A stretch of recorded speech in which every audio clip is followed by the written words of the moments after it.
Hello, thank you for joining us this evening at the 20th anniversary edition of Hong Kong International Literary Festival.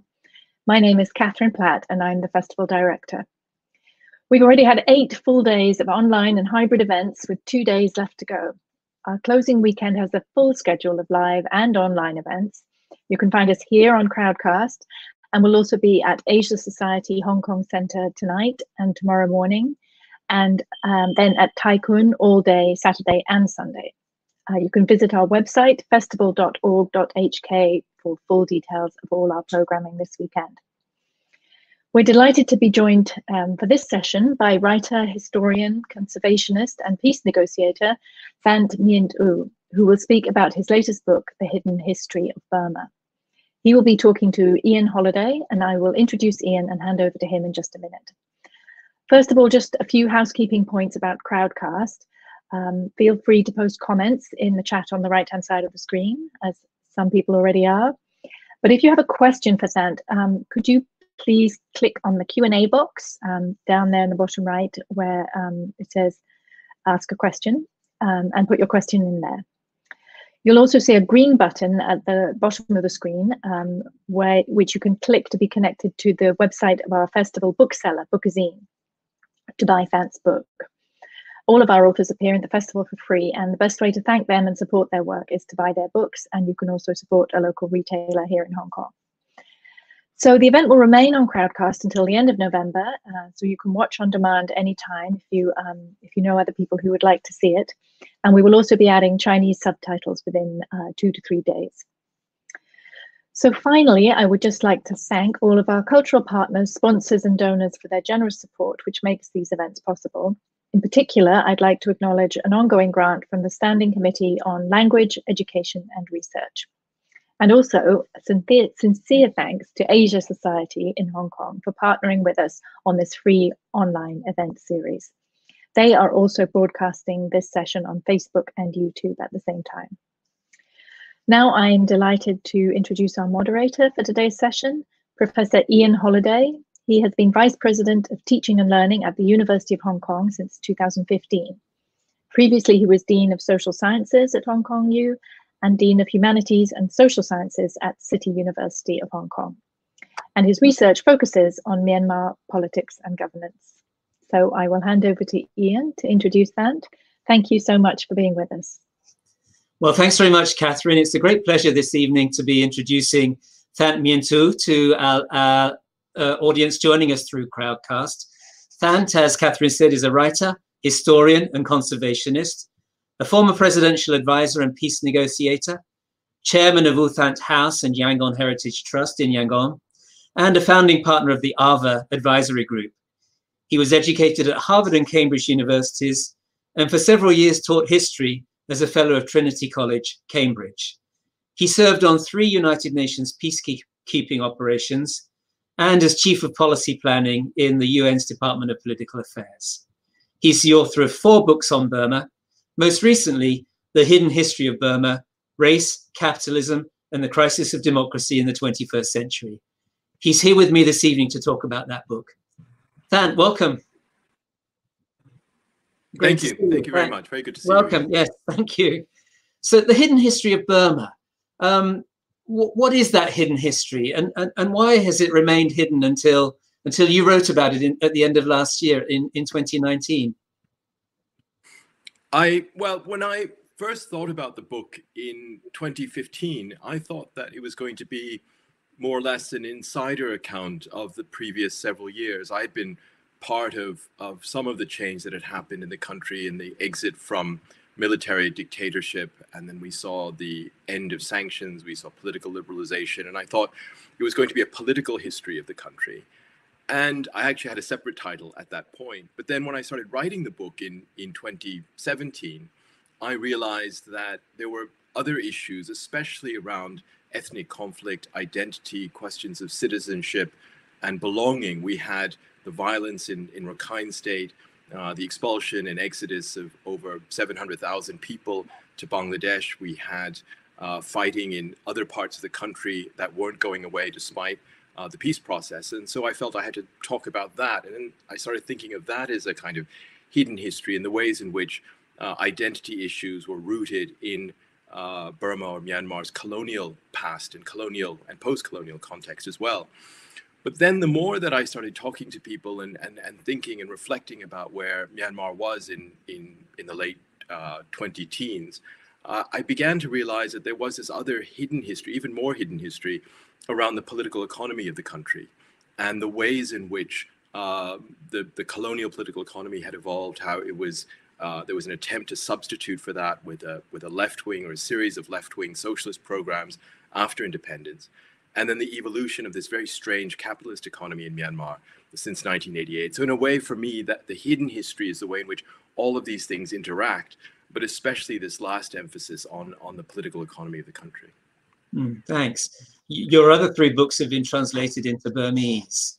If this one gets a Burmese edition, which I'm sure it will, would it also be a hidden history for Burmese people, for your compatriots, or might it be a little bit more familiar to them than it is to us on the outside?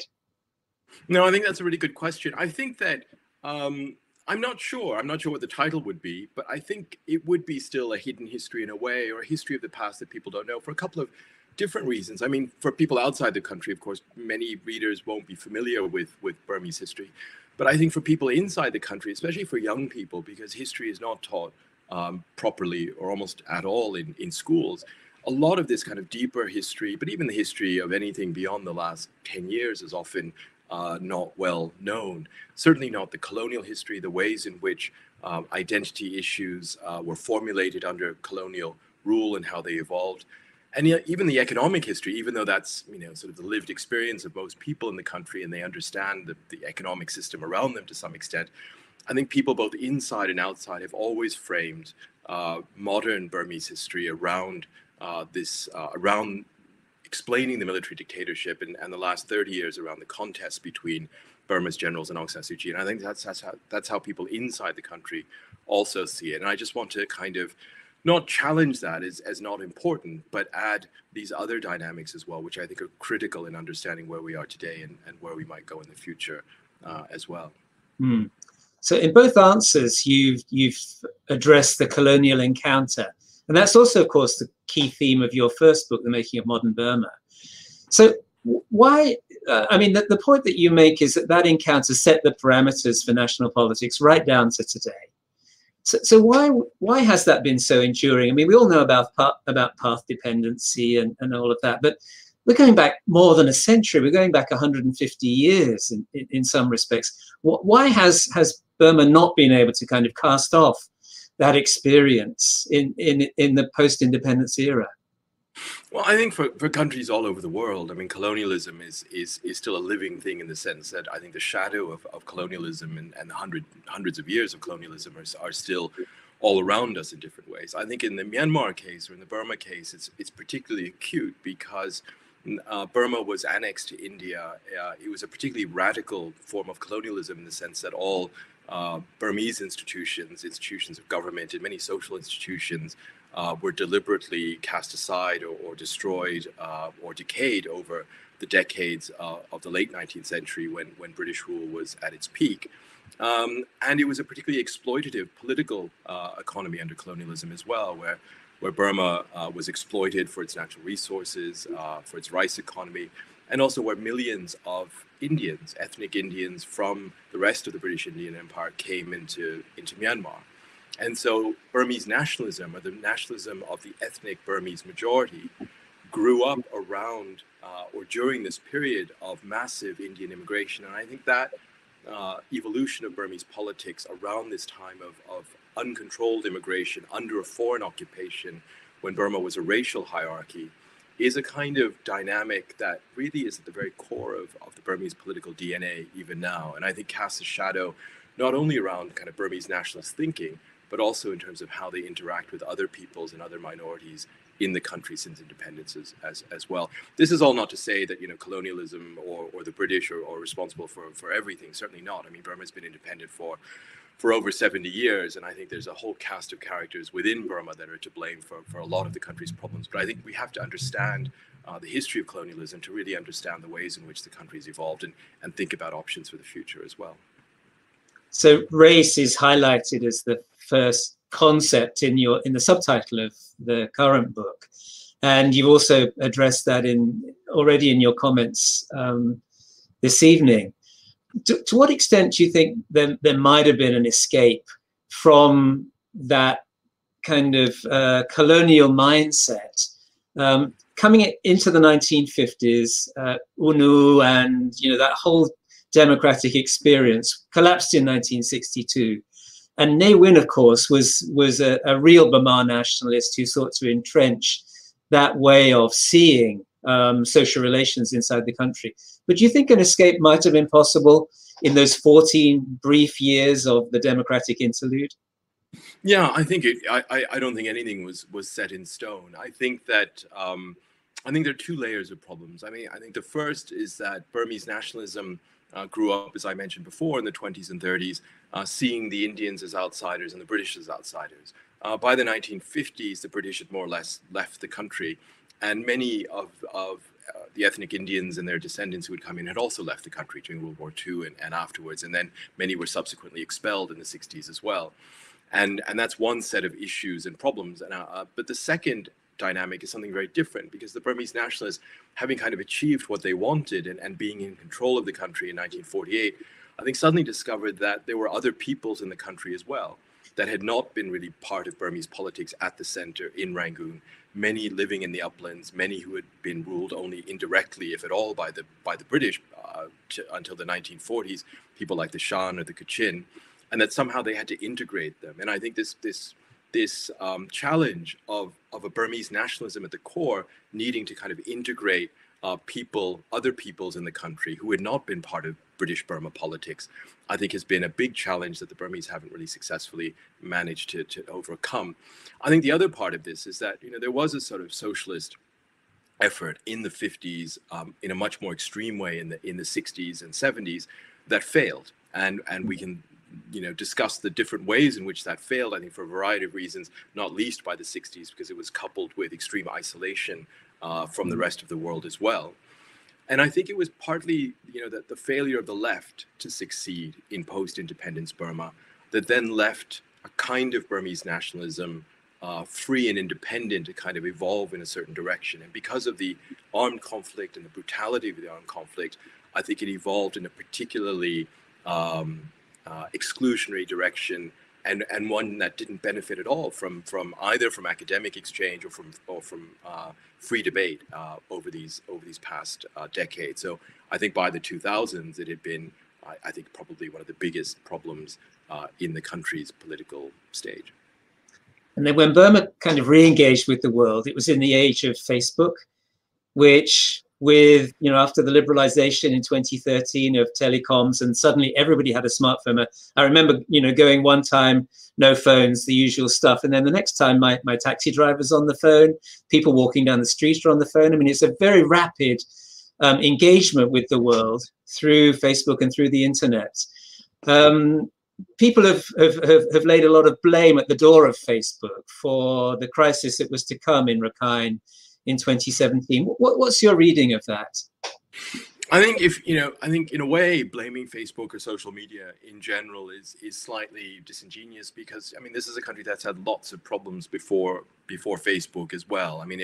If we're looking at interethnic violence, if we're looking at dictatorship, if we're looking at human rights abuses, if we're looking at hatred between ethnic groups and prejudices and everything else, and chauvinism, there was a lot of that before Facebook ever came on the scene as well. So I think that's important to understand.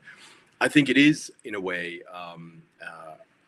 it was in a way unhelpful for Burma's democratic transition that exactly at the moment where a degree of free speech and freedom media was possible, that kind of traditional media outlets didn't have an opportunity to grow. And in 2011, 2012, dozens of different newspapers went up. There was a possibility of this traditional media institutions and organizations, including expat ones that were coming back into the country for the first time, for them to have a big role in the country's democratic transition. But the rise of social media just meant that, and the lack of any state support for traditional media, except for state-owned media, meant that social media came to dominate. And we see the kind of consequences that we see everywhere in the world. I think with specifically the kind of violence, ethnic violence in Rakhine against the Rohingya in 2015, 16, 17, I think obviously there's an influence between the sort of hate speech that might have been on social media, or that was on social media, and what happened. But I think we have to be careful not to draw too direct a line. I mean, in 2012, for example, when communal violence first erupted, there was no Facebook, there was no social media, almost no one was on the internet. And I would argue even in 2016, 2017, that the kinds of army operations that happened, the violence that happened, all of these things are part of a long-standing playbook. And I'm not 100% sure that they wouldn't have happened without social media and without Facebook. So there might have been an influence, but I think the causality and the accountability really lies elsewhere. Mm. A hidden strand of contemporary history, which you mention in your book, is the fate of the other ethnic minorities, the kind of established ethnic minorities like the Shan and the Kachin and the Mon. Coming out of the 2015 general election, I guess there was an expectation that they would get their act together, that the NLD couldn't possibly do so well again in 2020 as it had done in 2015, and it turns out they've done even better. You know, they've not only humiliated the USDP, but they've also got a much stronger foothold in ethnically named states. What's your reading of that? You know, we focus so much on the Rohingya in the past 10 years, but of course there has been this subtext that you bring out of all the other failures, peace process and national integration. How do you see that coming out of the 2020 general election? I mean, it's very difficult to generalize about what might have happened in these past elections, because we don't really have the data from all the different constituencies yet. I mean, it's clear that the NLD won a landslide and that the ethnic minority parties, as you say, didn't do nearly as well as they would have hoped, and I think many observers and analysts had expected. I think that, you know, on the one hand, you have in many parts of the country still, if not armed conflict, then the influence of ethnic armed organizations and militia on the ground. And we don't know what influence they would have played in some of these areas, or the army itself in some of these areas as well. I think we have to take a deeper look at the demographic changes in many of these constituencies, which in the end have become mixed constituencies, which makes it much more difficult for parties that are based on a single ethnic minority to do well in what is a first-past-post electoral system in Myanmar. I think over the past few years, though, we have seen on social media as well this kind of unprecedented mobilization of people around identity issues. And that's why I think many people had expected, and given the continuation of conflict, given the lack of success in the peace process, given a feeling, I think, amongst many minority peoples that the government in Naypyidaw wasn't showing any kind of real empathy for their grievances and their plight, that would then translate into votes at the ballot box. But it hasn't happened. And again, it could be for a mix of reasons, the demographic nature of the constituencies. It's also because this is an election that's happened in COVID, which has given the incumbent an enormous advantage, and which has made very difficult for smaller parties and ethnic-based parties to mobilize, to organize as they might have otherwise. But I think we also have to just say that, you know, I think for a lot of people, regardless of ethnicity, I think the support for the NLD is real, including within minority communities. And I think to the extent that many people still fear that we're not finished in terms of the story of the country's exit from military dictatorship, I think there are a lot of people in the country, rightly or wrongly, believe that it's the state councillor Aung San Suu Kyi who's the only one who can really see through this transition and be able to stand up, if necessary, against any possible return to military dictatorship. Hmm. We've talked a number of times already about Burma and the world, Burma and other countries. And one of the themes in your book is your own engagement with Burma, in a sense, as an outsider. I mean, as going to the camps after the '88 uprising and being with the students, being a proponent of sanctions in those days, and then coming round partly through your engagement with other challenging situations at the UN to a position of engagement. Now we're at a very difficult situation as far as the outside world's engagement with Burma is concerned, in that what was that rush to engage in the early part of the 2010s suddenly turned sour, particularly in 2017. What is your advice for kind of those who wish Burma well, particularly say in the Western world, in the States, in the European Union? what is your advice for them? Now we've just had another set piece. We've had a general election, so it is a time to rethink and recalibrate. What would you say?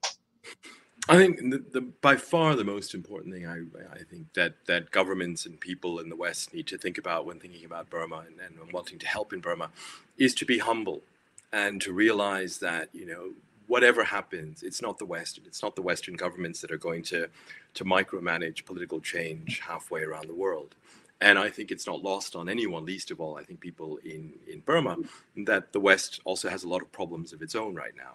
And that many of these governments, including the governments that have been the most interested in Burma or Myanmar over these decades, like the United States, like the United Kingdom, have a lot of political problems at home as well. And I think that's a way of also saying that I think what the West can do best is show by example. And I think if in the coming years or in the coming decade, the West begins to take a lead on issues like climate change, on issues of economic change, of addressing inequality, at home as well, I think these things will have an influence. I think the West still has an enormous soft power in a place like Burma. And I think the more successful Western countries are at moving along a more progressive agenda, at moving along in a direction of creating more sustainable, more green economies, I think these are things that will have a much bigger impact in a place like Burma than simply trying to micromanage change through, say, a new round of even targeted sanctions. So I think that's one. I think the only thing I would add to that is I think, you know, anyone who thinks that tight sanctions, isolation is going to help anyone, least of all the most vulnerable communities in the country, really doesn't understand Burmese history. And I think that the path to helping all peoples in Burma, or peoples like, you know, Rohingya, even the refugees who are living at camps in Bangladesh, I think there's no solution to any of these issues and challenges that doesn't go through change within the country as a whole. And I think more engagement, less isolation, and again, kind of leading by example and fostering the kind of progressive thinking in the country, I think is what the West can do best if it wants to help. And as a former UN staffer, I mean, looking at that superstructure of international institutions, Burma now has a very complex relationship with them too, with the ICJ on the one hand, but with also a number of UN agencies operating inside the country. What is the future for that level of kind of international society as represented by the UN and similar bodies? What is the future for their engagement?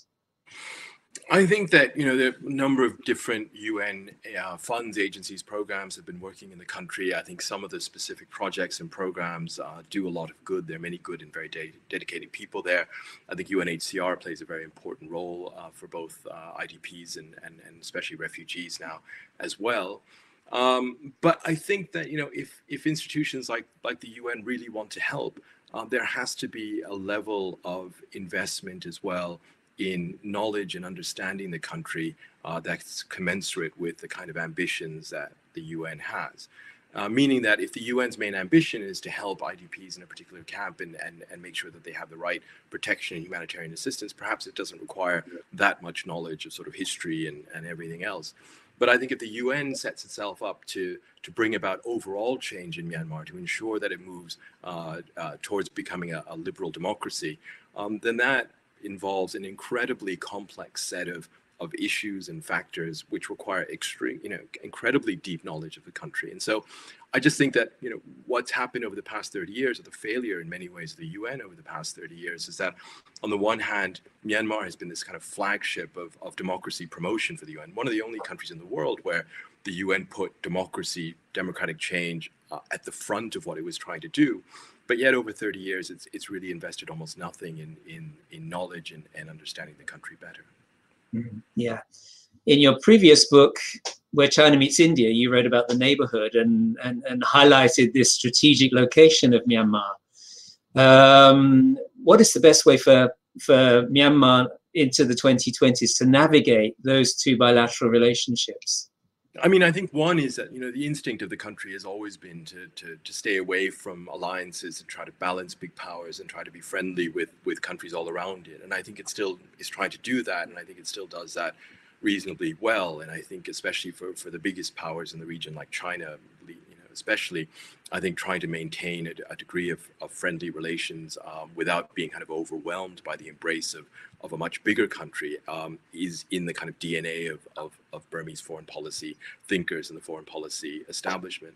But I think that the challenges are now far different, of a completely different order than they might have been, say, in the 50s and 60s when these ideas were first created and first evolved. I mean, not least because countries like China, but also Thailand next door, really are not, in any way similar to Burma anymore. They're 5, 10, soon to be 20 times richer and more powerful across the board, economically, militarily, and in other ways. And I think, first and foremost, Myanmar, Burma's agenda needs to be to catch up with these countries as best it can. If it is, 10, 15, 20 times poorer than these countries, I don't think any degree of skillful diplomacy is going to help very much. I think it then loses its own agency in being able to be a balancer, to be able to be a kind of crossroads in a way that benefits Myanmar people. So I would put actually development at front and center of thinking about how Burma can best harness, make use of, and exploit the fact that it is between China, India, and the rest of ASEAN. And one of the points you make in your book is the peace process and how important China is as an actor in the peace process. Do you see any glimmers of hope there? I think there is some glimmer of hope. I mean, I think but I think we have to take the situation into its different parts. I think in the southeast of the country, along the Thai border, this was a situation, I think, after a lot of very intense fighting in the 1990s and 2000s, was already ripe for some kind of peace process. And there, I think, because many of the ethnic armed organizations have signed the nationwide ceasefire agreement and have been negotiating with the government, I think with the right investment and investment in general, not simply economic investment, but the right compromises on all sides, but especially on the government side, I think peace is in a way, much more in reach than it has been in generations. I think on the Chinese border, where you have both old and new ethnic armed groups, and you have the biggest of all, the United Wa State Army, you have an incredibly complicated landscape that is fueled by continuing grievances of local people, many of whom have never been under the authority of any outside power, even in British times, but where China plays a big role, and I think where bilateral relations between Myanmar and China are going to be probably the determining factor in terms of where things go there. And then lastly, but perhaps most importantly, you have this new war in Rakhine between the Arakan army and the Burmese army, which has really exploded over the past few years, which is almost nowhere on the international kind of radar, but is probably, I would argue, the most important insurrection against the central government in a generation. And there we have no end in sight. It's a very early stage where feelings are very raw. Tens of thousands of people have been displaced. And there it's very hard to be hopeful that we can move anytime soon towards a political solution.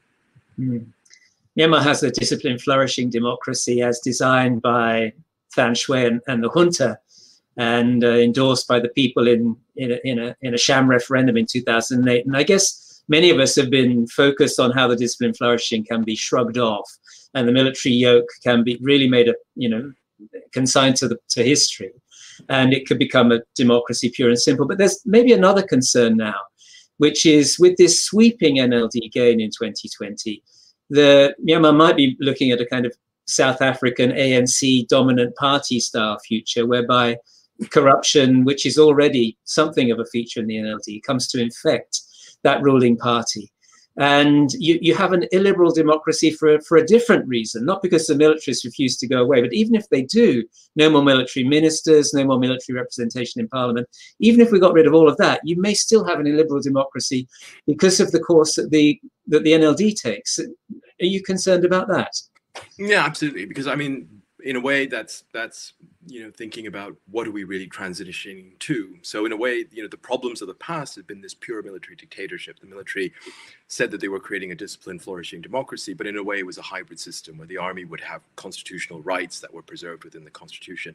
I think whether or not constitutional change happens towards a genuine kind of constitutional democracy or not, I think a return to the the old days of pure military dictatorship is probably one of the least likely of the bad scenarios going ahead. I think a more likely bad scenario is what you intimate, which is a transition to still, some kind of democracy, but illiberal, but also corrupt, dominated by a single party. I think, especially in the post Aung San Suu Kyi era, I think there's the worry both of a corrupt establishment in general, whether it's the NLD or others, but political parties teaming up with others to impose a kind of unequal society on the rest is very real. But another bad scenario would be that doesn't happen, and instead, in a post Aung San Suu Kyi era, we see a much more fractious political environment that leads to a new cycle of violent or armed conflict as well.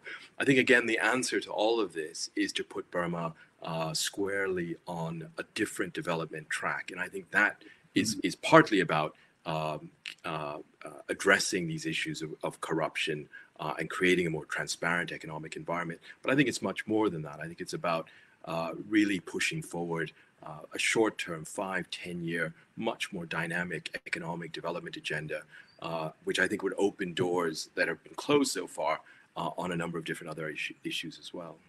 So where's that going to come from? We've got this kind of gerontocracy running the country. We have a state structure which was largely collapsed by the end of the Thant Myint-U era and hasn't been fully reconstructed yet. There aren't the kind of domestic think tanks. There aren't the universities, the vibrant campuses that could be the source of many of these ideas. Where is it going to come from? Well, I mean, if you think of it in terms of three doors, you have the door to political change, which was open. We walked through that. We got to a degree of at least democratic government, and we find the next door locked in terms of further constitutional change or closed and very tightly closed. We have the kind of door to ending inter-ethnic conflict, and that door has been closed as well, or it's very difficult to open. And on this side, we've seen horrific violence over the past years and continued ethnic conflict. I think the door to rapid economic progress is open. I don't think anyone in the country is against that. I think wherever you are on the political spectrum, no one is against Burma trying to catch up with Thailand or China or other neighboring countries. There's corruption, there's cronyism, but I think the bulk of the electorate, and also I would think good people in the bureaucracy and the army, everyone would be in favor of that. I think you're absolutely right in pointing to the extreme weakness of Myanmar's institutional capacity. But in a way, I think we have to reframe development as a way of building that institutional capacity, whether it's around Myanmar companies, whether it's around state-owned companies, whether it's around parts of the bureaucracy. I think it's exactly building that institutional capacity which needs to be at the heart of thinking about development, as opposed to simply FDI inflows or economic growth in GDP terms. It's not just human development. It's not just more education, healthcare, though that's incredibly important. I think it's building up that national capacity, because once that's there, the country will have so many more choices in terms of where it wants to go in terms of its future sort of economic and social vision. So I think that is how we need to think about it. I think how we get there is a different matter, and it's going to take a lot of political leadership and political will. But I think the starting point is a much different conversation about the future of the economy, the future of society, 20, 30 years down the road, when the country will be dealing with climate change as well as a whole host of different issues. I think the value in moving towards that kind of discussion is not just that it's incredibly necessary. It's urgent because of the rise of China next door. It's urgent because of climate change.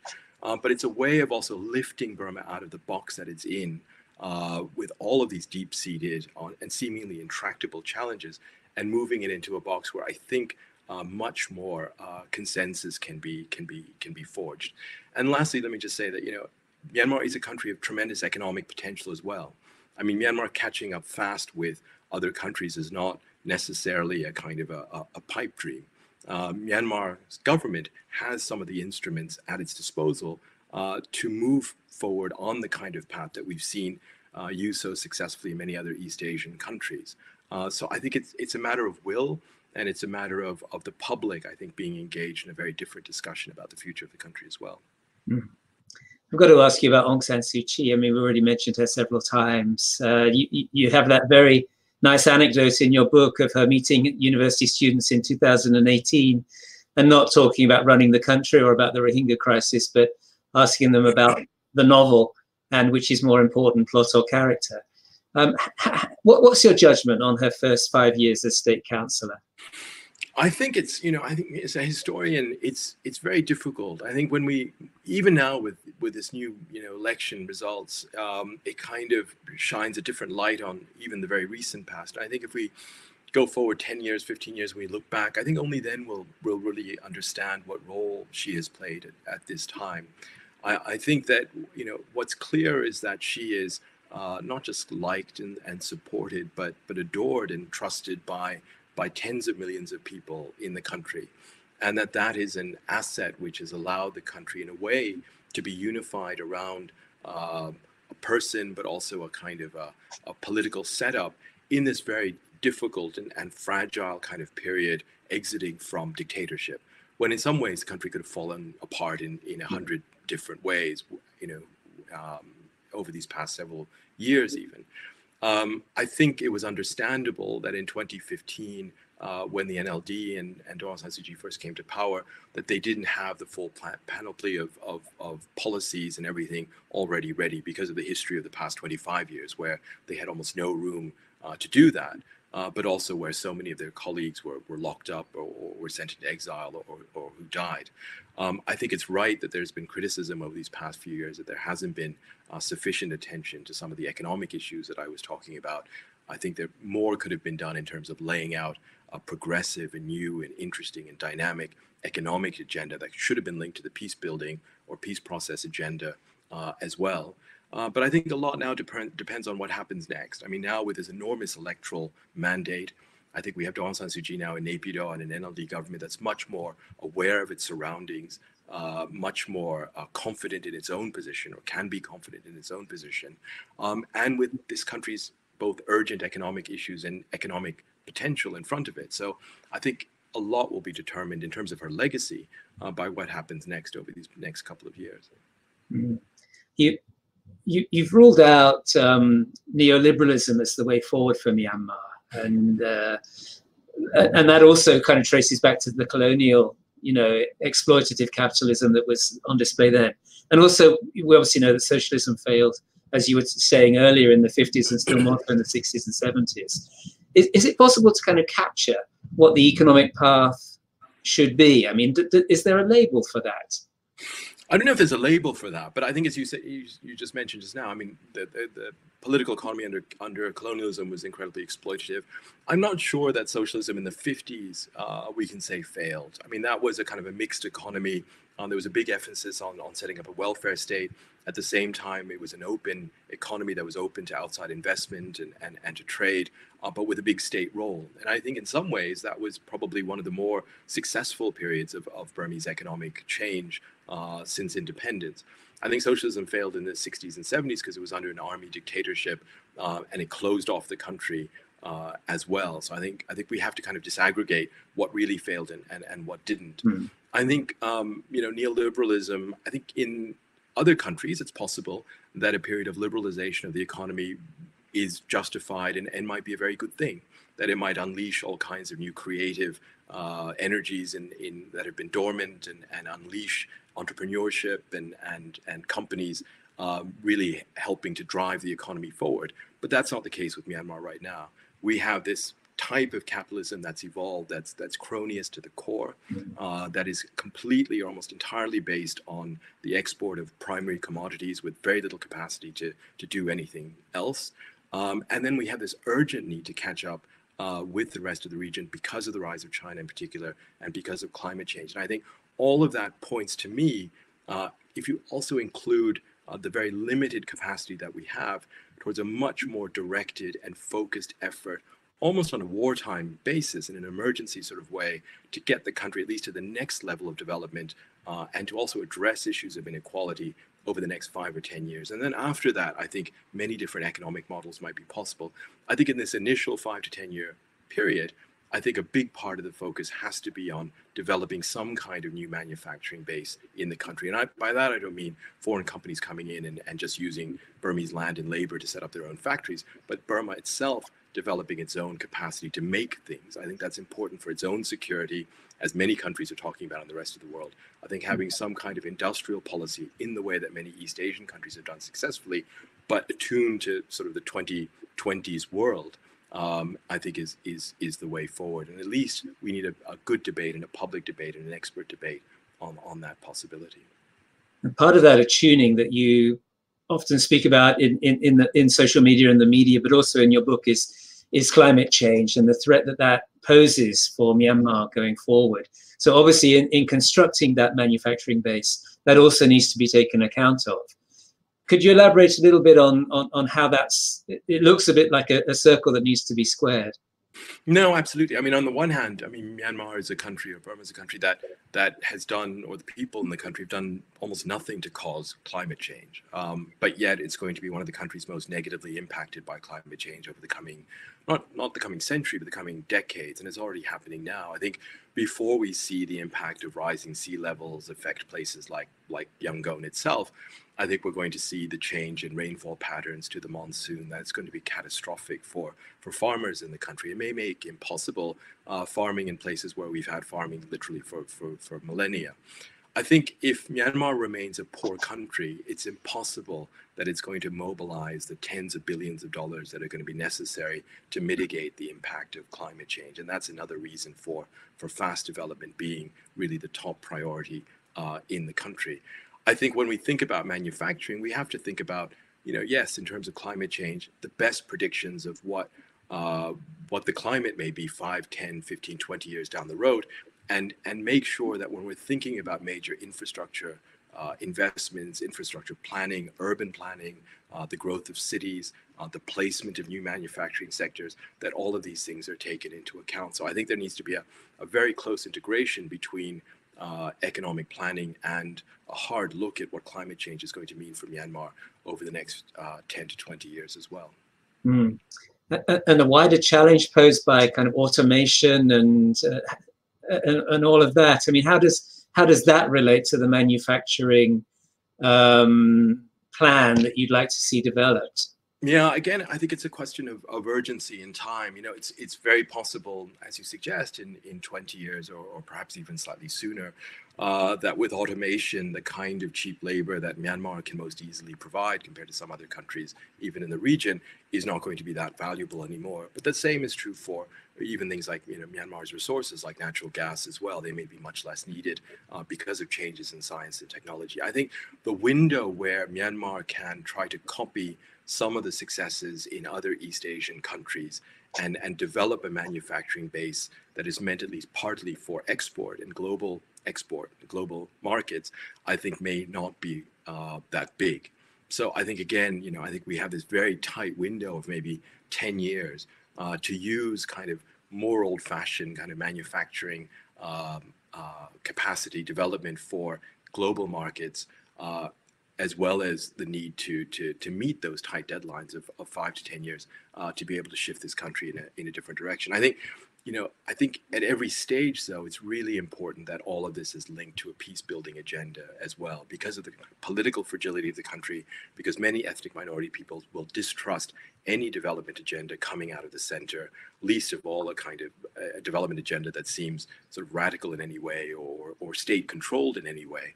So I think at every step of the way, it's really important to think about what bringing the state back into development also means in connection to the peace challenges, the interethnic challenges, as well as the democracy challenges in the country as well. We've got a question in the chat about the Myanmar Peace Center and why that was not allowed to make a larger contribution to the peace process. Do you have a view on that? I think that in 2015, when the NLD won the elections and made the peace process its top priority, its top stated priority, it was absolutely necessary to keep the bureaucratic capacity to run, manage, and advise on the peace process. And it wasn't necessary that the Myanmar Peace Center needed to be kept in the state that it was in 2015. It was very understandable that Aung San Suu Kyi coming in would want to replace the leadership of the Myanmar Peace Center, because these are people who had been political appointees and who had been working closely with the president's office in the previous administration. But I think the option should have been to either keep the bulk of the bureaucracy, who were mainly young people who had just come back from abroad and who had received special training for this, or to create its own new bureaucracy. I think the lack of that kind of 100, 150 person bureaucracy to day on a 24/7 basis manage the peace process has been a loss. But I think the bigger problem really has been the need for a more general strategic rethink of where the peace process needed to go in 2015 and today, and as I said before, to link it to a much more imaginative and dynamic economic development agenda as well.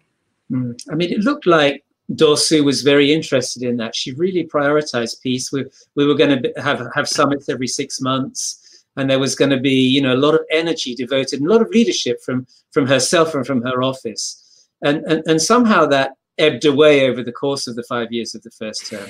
Do you think it's possible to resuscitate? I think that the problem is that when we talk about peace, we're obviously thinking about conflict and violent conflict, and violent conflict in Myanmar means so many different things. I mean, it's the armed conflict in the different parts of the country that I mentioned before that are in completely different stages in terms of where they are and have been historically. It's also issues around bilateral relations with China. It's issues around the economy and the illicit economies, which are now worth tens of billions of dollars a year. And then it's not completely separate, but separate issues around discrimination, the lived experience day to day of many minority peoples and the discrimination that they feel. It's issues around citizenship and belonging. And then there's a whole third set of issues around what kind of devolution, decentralization, federalism or not, would make the most sense in a country like Myanmar, given capacity, given the challenges ahead.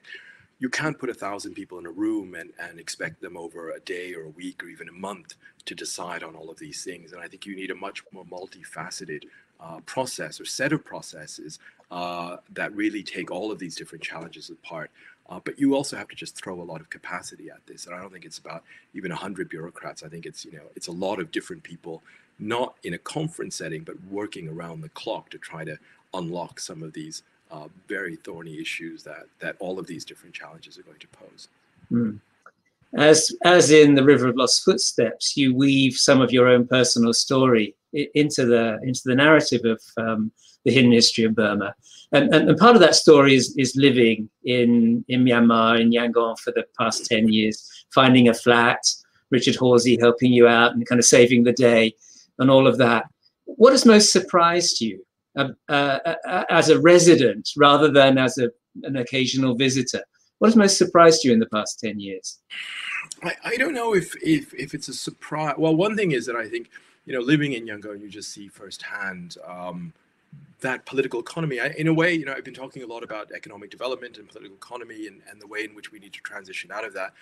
And part of that is because I saw firsthand in the first 5 years or so I lived there, just how the economic system worked on the ground. I mean, on everything from renting a flat to working as I was as chairman of the Yangon Heritage Trust in trying to do work on urban planning issues. I think both the limited scope of state capacity, the corruption wasn't a surprise, but the limited scope of state capacity, the uncoordinated nature of state capacity, and the weakness of the state in general, that in a way it was a state that was able, that people feared in many ways because of the military dictatorship, but when it came down to it, really had almost no ability to get anything done. And that people at the top of the hierarchy were living in this world of presentations and paper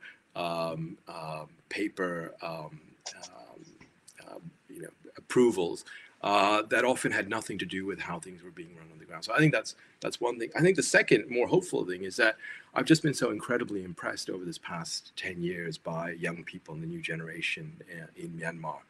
And I think you have a generation that was born probably in the, after 1988 in the 1990s, who've grown up in a much less isolated country, even if it was largely still in military dictatorship, who at least at the elite level have had the privilege or been able to be educated in international schools and in the English language, have had a chance to travel abroad and learn abroad. And I think we're not talking about millions of people, but we're talking about tens of thousands of young people who've come back and who've really shown a tremendous amount of both energy and patriotism and a willingness to kind of, you know, work for different issues and for the country. And I think the future really lies with them. And I think my generation, I'm 54 now, is a generation that really suffered the most in terms of the country having been closed off. So I think, you know, what comes next really should be in the hands of people, I would say, in their 20s and 30s. And I think it's for them to think about many of these issues. And I've said to them as well, and I'll say now here to those who are listening, you know, don't listen to older people. I mean, just decide for yourself what country you want in 20 years and go for that, because I think Myanmar has tremendous potential. So I think a surprise for me has been, maybe not an entire surprise, but a positive surprise has been that hidden capacity that's, I think, there in Myanmar, and that remains to be used. How's that going to filter into the political domain? I mean, it's the absolute reverse of that. When you look, when you take average age of the parliament that's about to assemble in Naypyidaw, it's not going to be 20s and 30s. It's interesting because I haven't really thought about this in a comparative context. I'm not sure when societies kind of change from a gerontocracy to something else, when there is a complete shift in generations. I mean, in Burma, we had that, right? So in the 1930s, politics was dominated by very early people. But then we had World War II, which was a big upheaval. And by 1948, the prime minister was the oldest member of cabinet, I think, or one of the oldest members of cabinet at age 43, and most of his ministers were in their 30s. And it would be great, I think, in many ways, if Myanmar could go back to that. I'm not sure exactly how the shift will come, but obviously there's just biology. I mean, people are not going to be around forever, and I think it's for this younger generation to really be confident enough to think through the issues on their own. They're the ones who are going to be most aware of the science and technological changes that are happening. They've lived in the internet age. That's all they know. And so I think it's to encourage them to rethink everything about the society around them and to push for the really radical changes that are necessary. And I think that can happen. I think it's a matter of their finding their own leadership in their own generation at this time as well. One thing you very much bring to the table is a historical perspective and the importance of that. And also in your work through the Yangon Heritage Trust, you know, as a conservationist, it's obviously not completely turning one's back on the past, but finding a fusion. How hopeful are you about the work of YHT in Yangon? I mean, it's clear that some of the really major structures will survive, Secretariat and others, but it's some of those lovely streets of townhouses that are under threat. How hopeful are you?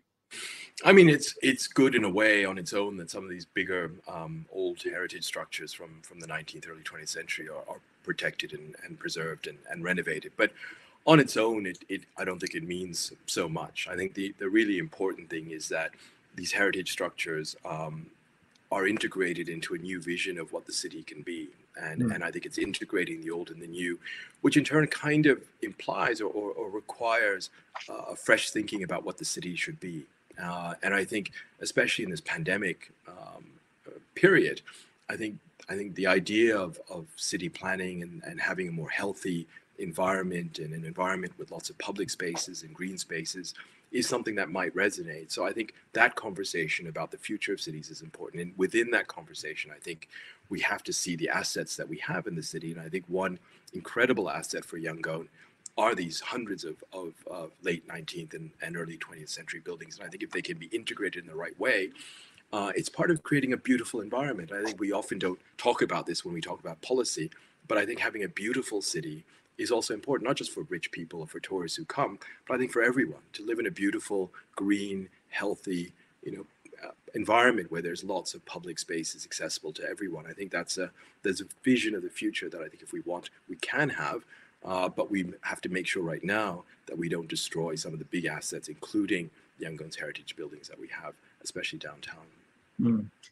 We've not yet dug kind of deeply into the religious tension that lies at the heart of many of the issues that come to the attention of the wider world, particularly Buddhist-Muslim conflict in Myanmar.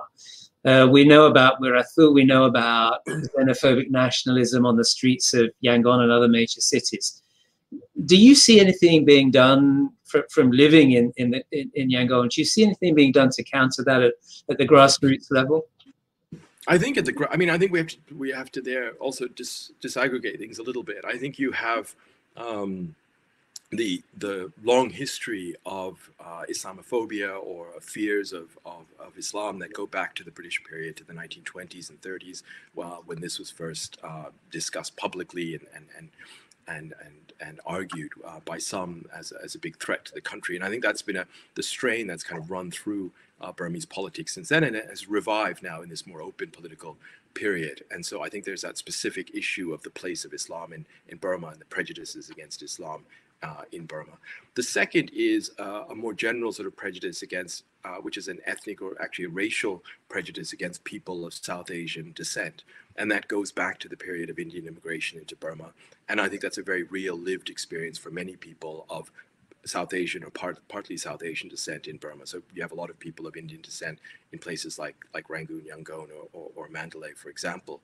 And there, I think at the grassroots level, you do have people who work against it. You do have people who are friends, who intermarry, who go to school together, who work together. And I think there are local civic organizations and other faith-based organizations that do try to kind of overcome those divides. And I would hope that the government in the future would also lead very strongly on this issue. And I think in the same way that we have an anti-corruption commission, I think having an anti-discrimination commission, both on discrimination on racial grounds, but also discrimination on ethnic and religious and other grounds, I think would be an important step forward. I think separate from that, though, is the violence in Rakhine and the expulsion of Rohingya people to Bangladesh. And I think that has its own very unique history and set of circumstances. That's not unrelated to what I was mentioning before in terms of fears of Islam and racial tensions and biases and prejudices, but also has its very specific roots in the relationship between Rohingya and Rakhine Buddhists in Rakhine State, and also very specific roots in terms of how the conflict there specifically evolved over the past 10 or 12 years as well. I mean, there are also some forces pushing in a less positive direction. I mean, the self-segregation that's taken place in Yangon neighborhoods, the fact that you used to have much more mixture within neighborhoods than you do now, that many Muslims have moved out and have congregated in a particular neighborhood. Many Buddhists have come in to take their place. And that sort of development is extremely hard to counter. But that would also be how Yangon is changing. I think so. Yeah, I think you're right. But I think we have to also remember, though, that if we go back 100 years, also Rangoon was a very segregated city along racial as well as religious and other lines as well. So there's a history of that, which means that it's also easy to revive in some ways. I think if it's happened before and people want it to happen again, there's a basis, there's a foundation, there's a way for talking about it, sometimes in very negative ways, that also makes a slide towards that kind of much more segregated society. I mean, after all, as you know, I mean, this was a society for which the term plural society was first used by J.S. Furnival in the 1930s, and he meant it not particularly in a positive way, but as a society where people of different races and backgrounds mixed only in the market. And I think there's a real danger that Myanmar goes back to that kind of society. I don't think we're quite there yet. And I think in many ways, and this is why I think downtown Yangon is so important.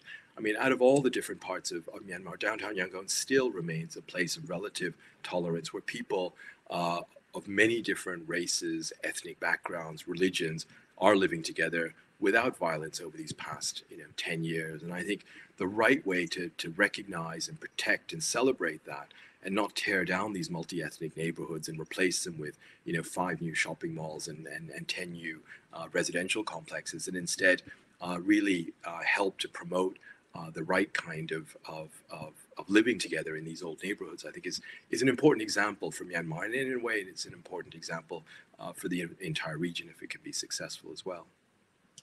Well, thanks very much. I'm afraid we're out of time. It's been absolutely fabulous talking with you, and I wish we had more time, but it's been a real pleasure and an honor to learn more from you based on your book, but going well beyond it as well. Right. I need to remind everyone that this event will be available to watch on demand until the end of the month, the end of November.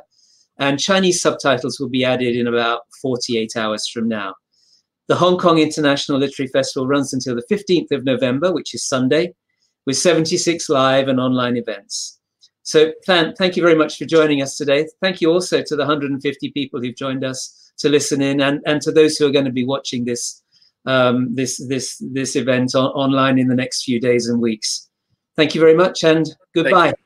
Thanks very much, Ian. Bye-bye. Thank you.